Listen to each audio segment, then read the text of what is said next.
Hello students, today we will start another new topic of chapter central nervous system, that is spinal cord.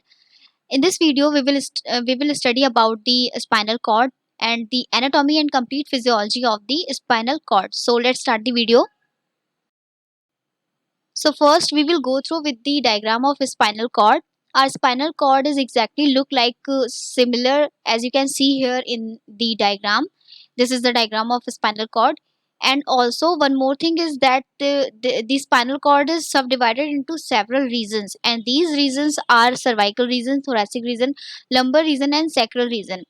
And the nerves which are present in the cervical region are known as cervical nerves, and the nerves which are present in the thoracic region are called thoracic nerves, and the nerves which are present in the lumbar region called as lumbar nerve, whereas the sacral region, the nerves which are present in the sacral regions are known as sacral nerves.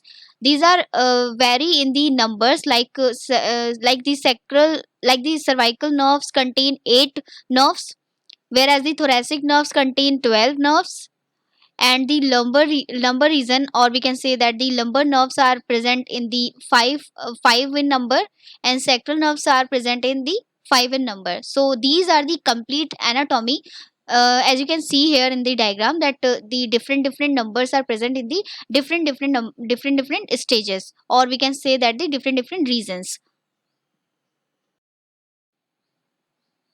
When we talk about the spinal cord anatomy, spinal cord anatomy, as we already know that the different nerves are present in the different regions, and these are the cervical region, thoracic region, lumbar region, sacral. And after the sacral region, one more region is there, that is known as coccygeal region. So the spinal cord is a part of central nervous system, as we already know that.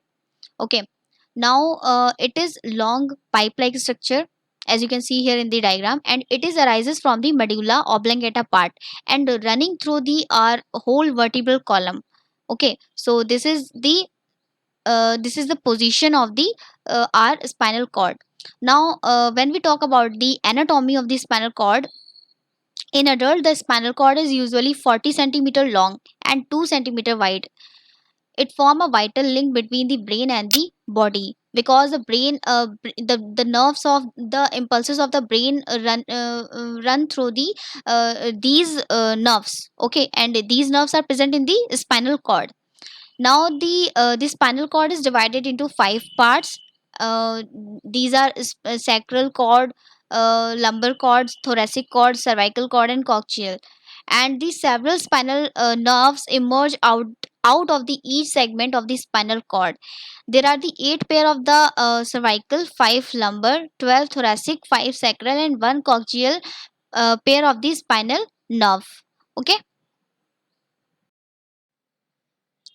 now it performs the primary processing of the information, as it carries sensory signals from all part of the body to the central nervous system through afferent fibers. The spinal cord contain afferent fibers and efferent fibers.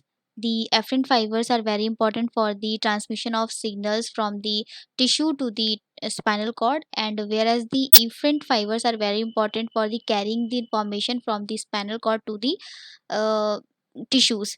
So these are very important for the transmission of the signals. Now nerve tissues consist of gray and white matters spread across the uniformly, as you can see here in the diagram that the spinal cord contain two type of matters which are known as gray matter and white matter. The gray matter is in the inside of the spinal cord, and the outside outside the part which is contain white matter, outside the gray matter is known as the white matter. Now it also helps in creates automatic control for the visceral functions. The spinal cord is very important for the performing the autonomic functions like like the heart rate, or we can say the cardiovascular system, and uh, many more organs which are very important for as the visceral functions. So the spinal cord is performing as the visceral functions. Now the spinal cord is very important for the transmission of these signals or detecting or determining the diseases or damages related to the spinal cord. So these are very important for the detection of the some diseases or some damages inside the spinal cord. Now, when we talk about the structure of the spinal cord runs through a hollow case from the skull enclosed within the vertebral column, and spinal nerve arises from the different region of the vertebral column, named accordingly, neck, chest, pelvic, and abdominal. Now, the cross section of the spinal cord display gray matter and the white matter, as you can see here in the diagram. One more thing is that three layer of the meninges surrounds the spinal cord and spinal nerve root, and these are dura mater, arachnoid matter, pia matter. As you can see here in the diagram, that the pia matter is the innermost part, and the arachnoid is the middle part, and dura mater is the outermost part of the spinal cord. So these are the very important structures of the spinal cord, and play very important role in the transmission of these signals. Now, spinal cord injuries. When we talk about the spinal cord injuries, we know that when the spinal cord injured, it will affect the normal functioning of the spinal cord without any replacement. Okay, and it will also cause the long term changes like in strength, body posture, and reflexing of the body. And one more thing is that the spinal cord injury is not only has an impact on the spinal cord and vertebral column, but affect other muscles and vital organs as well, because the spinal cord is connected to the medulla, and the medulla is a part of our brain. So the all the controlling or the functioning is affected very badly. So we can say that that the paralysis will also causes when the spinal cord is injured. So the spinal cord injury is also causes the paralysis, and this paralysis can be of two types. And what are they? They are tetraplegic and paraplegic.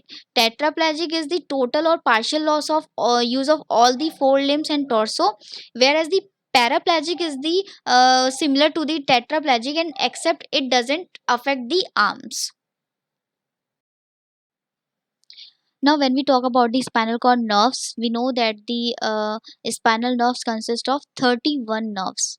Okay, and these nerves are attached to the spinal cord by the two roots. And what are they? They are dorsal sensory roots and ventral motor roots. When we talk about the functioning of these nerves, these are the sensory roots fibers carry sensory impulses to the spinal cord, whereas the motor roots, on the contrary, carry the impulses from the spinal cord. Now, the spinal cord nerves can be grouped as cervical, thoracic, sacral, lumbar, and coxal, as we already know that. Okay, that the cervical have eight nerves, and thoracic have 12 nerves, sacral have five nerves, and lumbar have five nerves, and coaxial have one nerve. Okay, so these the total number of nerves is of 31 nerves. Now, the cervical nerves. Cervical means of the neck.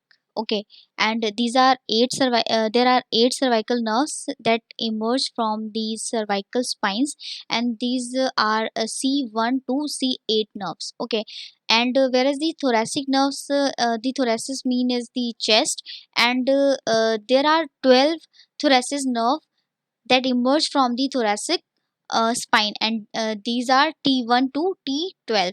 Now, lumbar means the lower back region, and there are five lumbar nerves that emerge from the lumbar spine, and these are L1 to L5.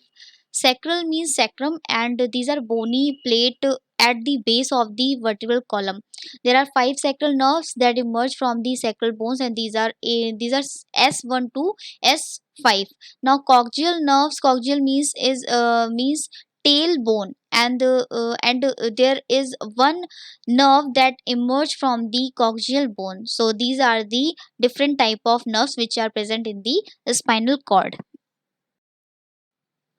Now, when we talk about the function of the spinal cord, we know that the spinal cord is very important for our body, and it control many functions in our body, and these are form a connecting link between the brain and the PNS, and PNS stand for peripheral nervous system, provides structural support and builds a body posture, facilitate flexible movements.